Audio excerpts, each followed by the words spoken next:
My next guests are Unlock the Middle. Unlock the Middle are proud middle school principals who co host a video cast to celebrate and unlock all that is special about middle school.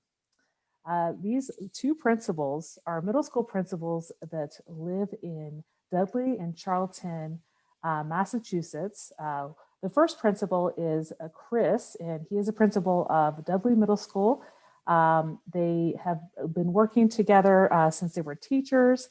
And Chris is also the lead learner. It's a grade 5 through 8 middle school. He sees students grow and make gains over time. He enjoys working with and supporting the educators and implementing best practice strategies and taking risks with authentic and innovative ideas. It's his 28th year in education, his 18th year at Charlton Middle School as an administrator. He spent 10 years teaching history in high school and coaching boys varsity basketball. And he's been working at Charlton Middle School 7 years as an assistant principal and the last 11 as a principal.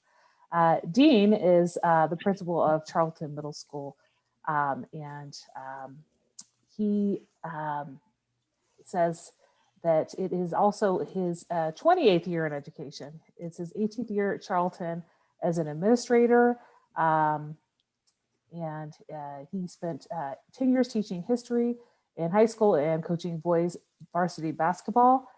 And he says every day is a gift, and he has the greatest job in the world. So their video cast, Unlock the Middle, airs Sunday nights at 8 p.m. Eastern Time. And they will give you their social handles at the end of the podcast. So I welcome you both on, Dean and Chris. Thanks for being on the Out of the Trenches podcast. Hey, Dana, thanks a lot for having us here. There were a couple of blips in the bio. Sure, go ahead. that you read. No big deal there. I think you got integrated in some of Dean's bio. For me, it's no big deal at all, though. Yeah, well, tell a little bit about yourself, Chris. Sure. So I started out in education in '94, so this will be year 26 for me. Started in private school, school for learning abled kids, Eagle Hill School in Hardwick, Mass. And then I taught in the city of Worcester for mathematics at Burncoat Middle School. And then I've held administrative positions in Shrewsbury, at Tantasqua, and now here in my hometown of Dudley, Mass. It's pretty an exciting journey to get here. Well, I thank you guys for being on today. And you guys have an interesting story about how you two met. You've known each other since you were starting out pretty new as teachers, correct? I'm going to take that one over if I could. And before I even go there, Chris has always wanted to be like me. So thank you very much for that introduction. So I finally got him on my platform.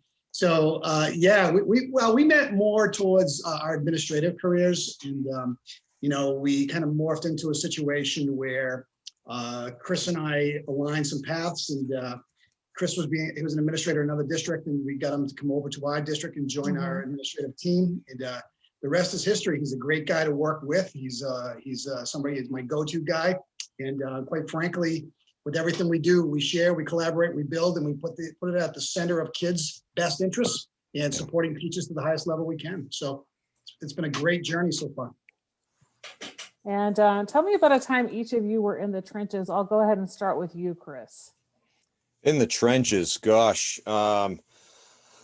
We could go back to the time when I was working as a correctional officer, back in college. But I think in the classroom, it's really where I learned an awful lot about meeting the needs of kids and where they're at, and not having top-down teacher-directed expectations. When I started out, I was really young coming out of college, and I was a management information systems major. I should have been debugging computer programs in a cubicle.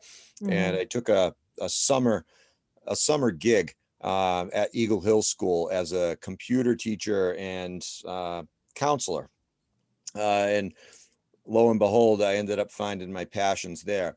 But working in that school really taught me about individual abilities as opposed to disabilities. And everywhere I've gone since, I've always been focused on that ability that students have. if a student's dyslexic or dysgraphic, or if a student's got some other nonverbal learning issue or a verbal learning issue, they always have strengths, and they're able to bring their strengths to the table if the teachers allow them to. And one particular story reminds me of how important that lesson is. Working with a student who really wasn't being successful socially or academically in that small school environment, really struggled and went through a very personal situation. And having had him in class and being on campus, I ended up being a confidant of his, and he really was able to open up to me beyond anybody else that he was able to open up to, and allowed me to help get him some support and assistance. And that was really the first time that I had a student who was in real significant crisis. But the words that he used at the end were, I came to you because you trusted me to do everything that was right in your class. And that was a real important lesson to me. And it really did help shape quite a bit of the future experiences I've had with kids. It was a lot more complicated than I just summarized, but it's a lesson that really brings me back to my core about why I'm an educator. And it sounds like kind of getting into education was partially just by chance, since that was starting as a summer gig, and then you realized that that was something you wanted to do. Yeah, I had been a camp counselor out here at Camp Foskett in Dudley and Charlton and high school. And I figured it'd be an easy way to get out of the gap between college and the real world. So I took that on, and lo and behold, 3 years later, I met my, now wife at Eagle Hill, went through a master's degree program at Springfield College with her, went through a admin leadership program at Worcester State University with her, and just kind of followed. So the entry into the career as an educator was, just by chance, but I did fall in love with it, and I think it was certainly something I was destined to do. Well, tell me, Dean, time about you when you were in the trenches and how you managed to pull out. Sure. It was 1993. I received a phone call from the superintendent at the time, Al Thibodeau, and I was coaching boys varsity basketball, just migrating into the teaching scene. And he told me he had 250 applicants in front of him, but he wanted to meet me first. And from there, the doors opened. And in my first year of teaching, I had a mixed classroom with multiple levels of abilities. It seemed as though I was receiving the freshman duty, I guess, as a new teacher coming into the high school level. And we had a mixed junior, senior high school. So they were seventh graders, and they were tough. And they taught me the value of relationships before anything else. And I don't know how much content they learned as a social studies teacher, but I do know they learned a lot about who they were and what their path needed to be successful as they continued through high school. For 10 years, I served as a high school history teacher at Shepherd Hill Regional High School. And it wasn't until I was approached by a mentor of mine, Sean Gilrain, who was the principal at the time. He got me to start looking into leadership. So I had finished up my first master's, and I started my second master's in leadership and administration. And from there, I migrated over to Charlton Middle School, and I've been in leadership for 15 years since then. But the value that I take away from the time in the trenches is very simple. Everything we do is based around relationships with kids. And you have to make kids feel validated with who they are and where they're coming from before we can expect any learning to take place. And I take that with me every single day now as a middle school leader. And I try to tell my teachers, it's relationships before content. The content will follow, and it will follow at a high level if kids believe that you believe in them. So, every day I'm learning. I get to work with people like Chris, and we have great administrators on our team. But more importantly, every day is a new journey, and every day is an opportunity to help somebody. And that's where I'm at. And it's amazing. Our jobs are amazing. I can't believe I get paid to do what I do. Yeah, so it sounds like even just starting out as a new teacher, you kind of got recruited out of that coaching role, and the superintendent saw something in you as a coach to put you into that roll with that tough group of students, right? But you realized right off the bat, as you started out teaching, that relationships were more important than how much material you covered. Well, coaching teaches you about adversity very quickly, and it really exposes weaknesses in people, because you are tested in every second when you're coaching a team at any level. It doesn't matter, because you're dealing with human emotion, and you're dealing with kids who aren't even understanding of their cognitive abilities and their reactional abilities. So you're always shaping, you're always molding. And I always said the toughest time in education for me, it wasn't being a teacher, it wasn't being an assistant principal, it wasn't even being a principal. It was being a high school coach for 12 years, because every decision you make has a ripple effect on everything about people.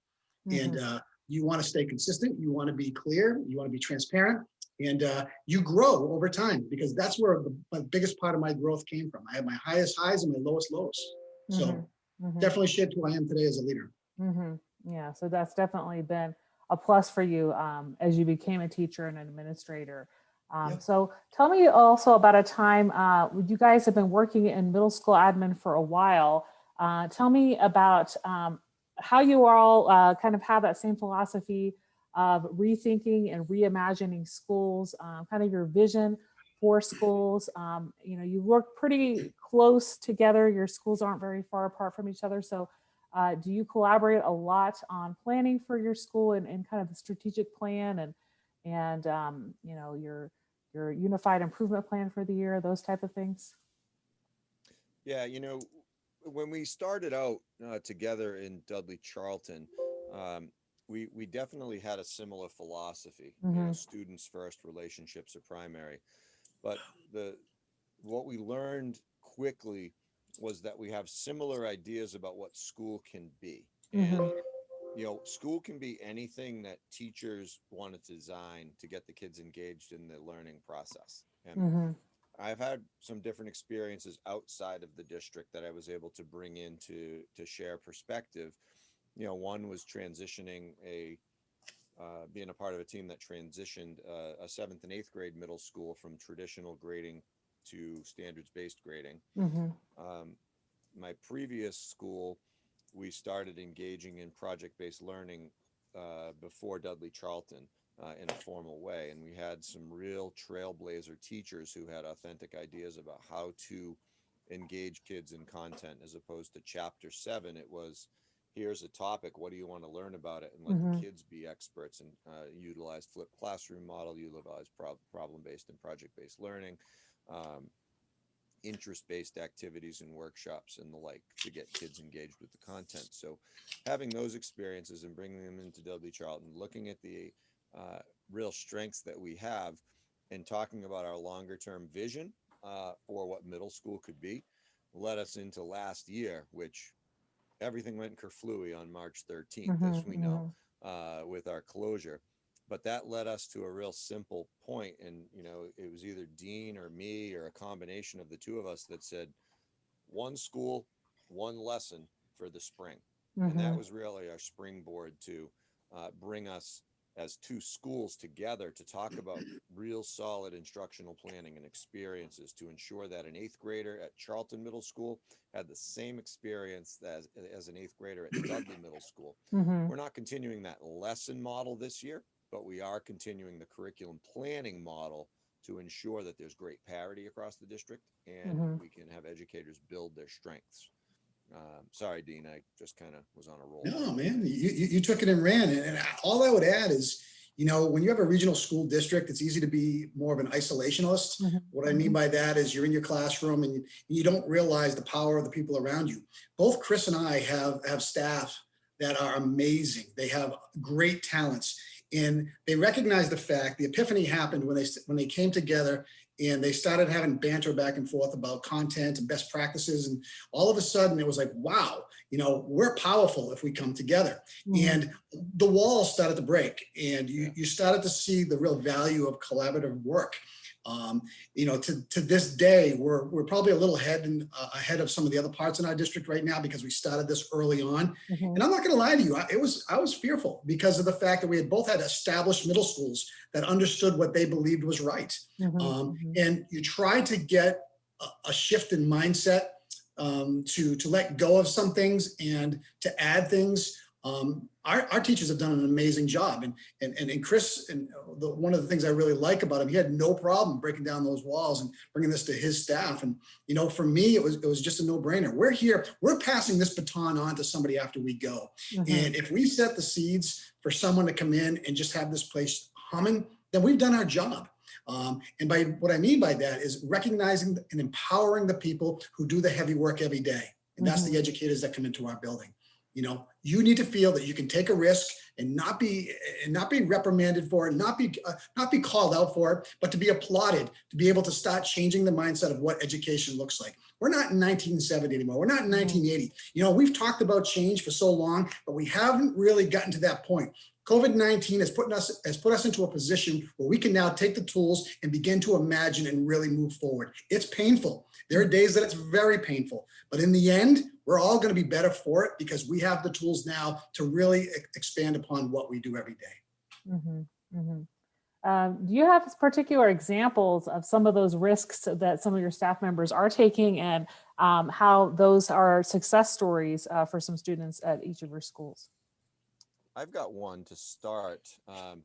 Two seventh grade English language arts teachers got together at the start of last year, and they were trying to think of a way to utilize a cross-team kind of collaborative approach to teach writing.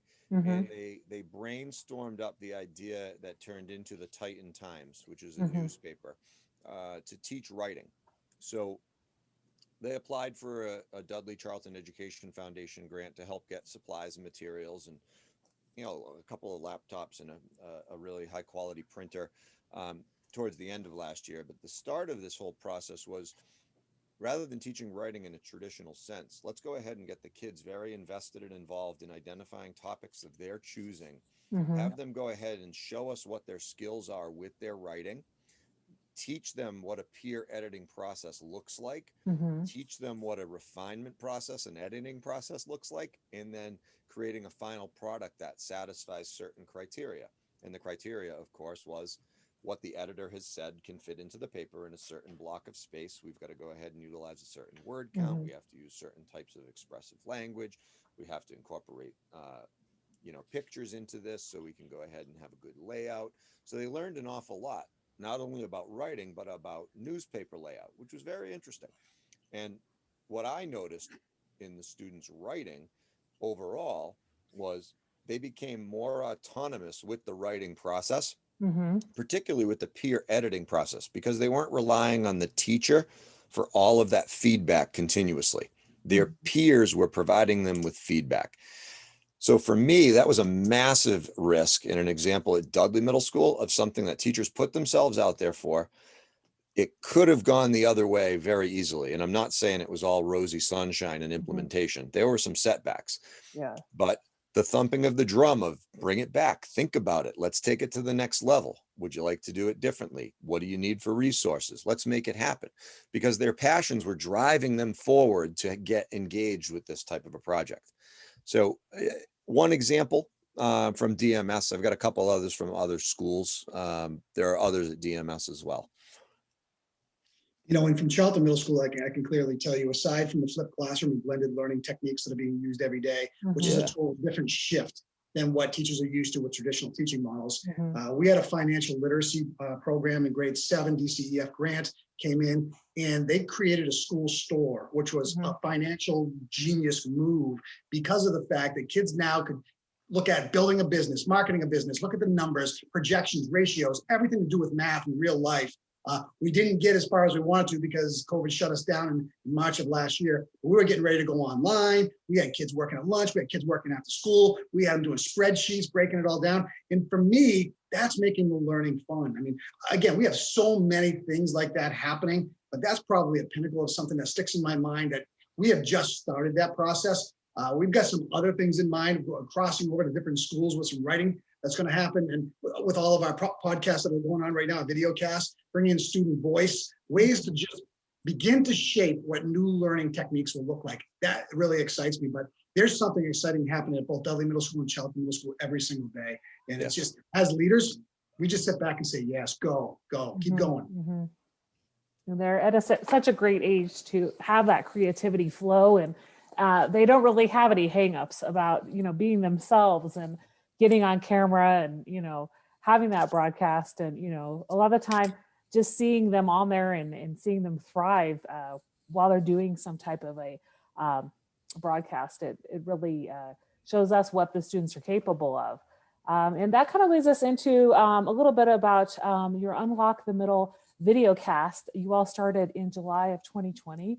Had you been thinking about getting something started for a while, or was it kind of just when the summer started, something you wanted to do? And tell me about some of the guests that you've had and what you've learned from your video cast sessions.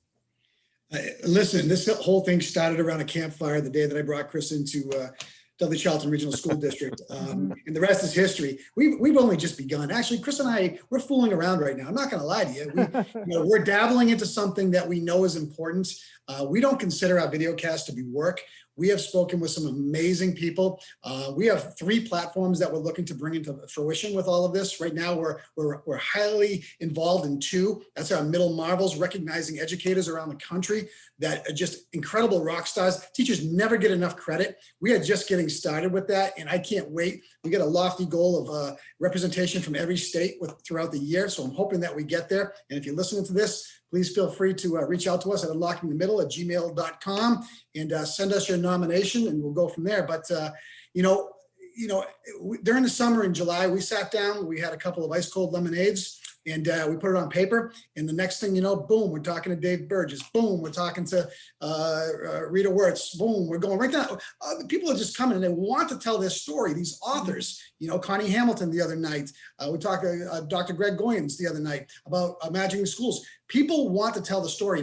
There aren't enough people in this business like you, Dana. You're pulling these stories out, and you're feeding the world about what education should be like. And do we count viewers? Yeah, we went over 1,000 views, followers the other night. I laugh at that because we just got started, and what's it going to look like in a year from now?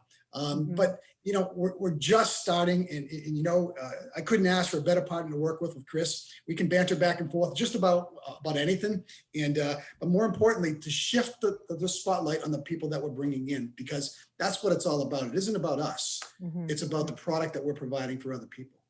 Yeah, and Dean, right back at you. A great partner, great to bounce ideas off of, and great to commiserate with. Without a doubt, we walk the same walk, and certainly on the same path.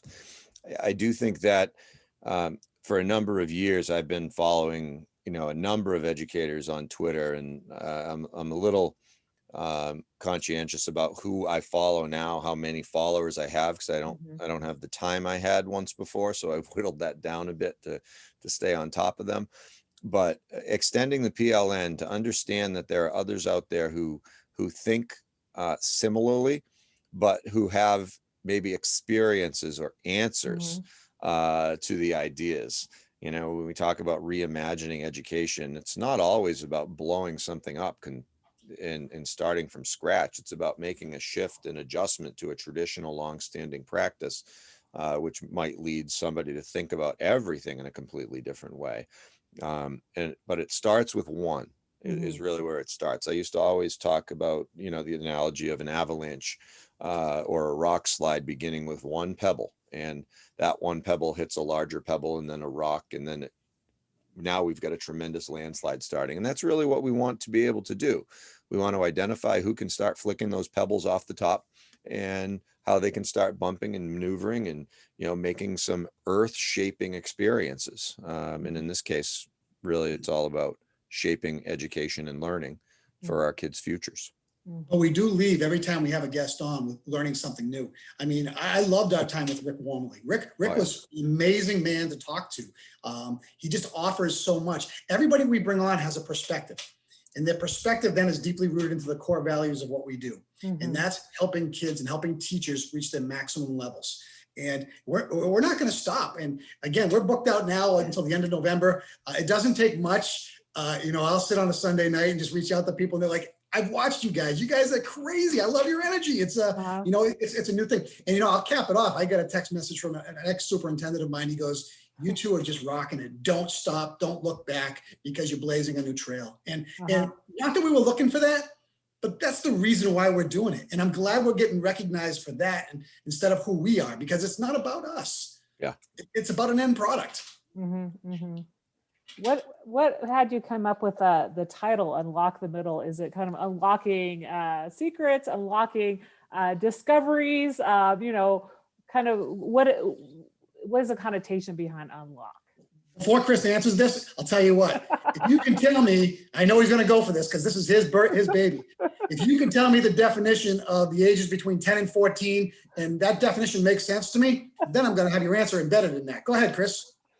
Yeah, so we were trying to come up with a name for what we wanted to really bring to the table, and I think we must have gone through a couple hundred ideas. Students. Yeah. Everything from keys to success measures to middle school. But when we really think about middle level learning, what we think about is the entire entry into social, emotional, academic, in some ways catastrophic experiences as kids try to find themselves. And to unlock the middle is really, for me, that there is no one key that fits this lock. It's a combination of keys, or the skeleton key is so complex. That's really why we want to bring in as many different guests as we can to talk about middle level learning. We want to bring in experts about brain-based learning and experiences. We want to bring in experiential educators. We want to bring in educational theorists. So that way we can be as informed as we possibly can be as we are on the hunt to find the key to really unlocking potential in all of our middle school kids and our middle school educators and ourselves, because we're not there yet. We don't have all the answers. If we did, we'd be writing the books and we wouldn't be doing what we do. Who's to say that it may not come down the road? You never know. You never know. And Chris, I don't mean to jump in for a second, but Chris made a good point of talking about the guests we bring on, the teachers that we recognize, but there's an essential piece of Unlock the Middle that still hasn't come out yet, and that's student voice. Yeah. And that student voice piece is going to pull this whole thing together. And we're going to phase that in, and it's coming slowly, but it's not going to be a voice just from our two schools. It's going to be a voice from across the nation on topics and areas of importance on how they learn and why they learn and what helps them define their why. And we talk about that all the time, because defining your why, whether you're a teacher, whether you're a parent, whether you're a student, is so important to understand how to open the doors to your journey. Unlock the Middle is about a gate being opened. And our job as middle school principals is to provide kids with the skill sets they need to be successful when they go on to high school. They're like a hamster on a hamster wheel, man. I'll tell you, they go, and you know that if you're in this business. And by the time 14 comes around and the last day of middle school and they're walking out and they're crying and they're saying, I don't want to go, after all that fighting and kicking for 4 years, I say, you've got to go. This is what we do. Yeah. And that's the validation to unlocking the middle, because it's about that skill set. And whether you're a teacher, an administrator, a guidance counselor, whatever your role is in our school, a custodian, a cafeteria worker, you all play a role in shaping what kids are going to be like at the next level. And that's the beauty of the culture that we walk in every single day. Yeah, and I think that's a perfect title when you uncover kind of what brought you to that title of Unlock, because, it's defining the why, it's finding out what makes those middle schoolers tick, and then having the student voice on. I'm looking forward to seeing those episodes where, you're talking about kind of what has been their experience, right? I have a middle schooler myself, and I've worked with middle schoolers. So, they're, a lot of them are struggling right now with, we're in hybrid learning, but, just having that piece where, they're trying to figure out different classes, they're trying to, make connections socially. In your area, they start middle school mostly in 5th grade, or mostly in 6th grade? Yes. Yeah, it's a mix. Our district is a 5th grade start, but we do have other, districts around us where it's a mishmash, 6th grade, some are 7th and 8th grade only. Yeah, this district is 5 through 8, which was a new middle school experience for me when I came here. Yeah. And they have, different needs, those 5th graders, right? As opposed to the 7th and 8th graders. And I've worked in both 6 through 8 and 7 and 8. My son, who just started 7th grade, he just started middle school. So, getting that just new type of experience for him where he's learning to navigate, his classes and expectations from different teachers and the online learning days, so it'll be interesting to hear what these students have to say and what their experience has been of, navigating remote learning. Out of everything we discussed today, I'd like each of you to just tell me what's one thing in particular you'd like listeners to remember. If you want to go ahead and start, Dean. Yeah, sure. The one thing I'd like you to think about as a takeaway here is, remember, you have to be humble. You have to have an open mind. You have to be willing to listen to people, whether you're a teacher, administrator, or anybody else. The key to success in our relationship is being able to build those relationships. And it doesn't happen very easily. It takes time. I've been humbled so many times as an administrator. I learn every single day on how to connect with people. Everything about our business is connecting with people. Okay, you don't have to be the smartest. You do have to be a hardworking person, but at the end of the day, your ability to connect is going to make or break you regardless of what you do. So, we talk about that. We preach that. We try to model that every single day. Great. I think one of the key takeaways that I feel every educator can benefit from is Dean's point, obviously. I do think that it's important to bring back the concept that relationship is primary, that the kids will remember you for what you wore to school. They will remember you for how you treated them on that first day, how you appreciated them as they left for a week's vacation. They will remember you for the funny idiosyncrasies that you may have and the way you write the date on the board. And they will learn your content, but they may not remember you teaching them that content. And that is okay, because this is about human development, and kids have great capacity. What we want to do is turn out great people. And if there's anything that this world needs, it's great people right now. We want people to be kind. We want them to be compassionate. We want them to be civil and respectful. We want them mostly, though, to be service oriented and have a mindset that they can make positive change around them. And those are the things that aren't necessarily embedded in the direct curriculum. This is all the hidden curriculum. But in this case, in my respect, I believe that the hidden curriculum is ever so more powerful than the written curriculum. I think a lot of educators are discovering that now. If they were set on just teaching to the curriculum, they definitely had a wake-up call last spring when it's more about the relationships, right, than anything else. So where can people find Unlock the Middle and each of you all online? Watch this. Go ahead, Chris. Chris has got this down like he says this in his sleep. Go for it. Well, we can be followed on Twitter, YouTube, Facebook, and Instagram at Unlock the Middle. Same tag for all of those. We do have a email address, unlockingthemiddle.com, unlockingthemiddle@gmail.com. And, of course, we are out there. We do have a website, Unlocking the Middle. I don't remember the exact URL, but you can Google it. It'll turn up in the site. But most importantly, if you do visit our Twitter page, I would suggest visiting the folks that we follow and the folks that follow us to expand and extend your PLN, because really what we're looking to do is really build a resource experience for folks to be able to come and extend their own professional capacities.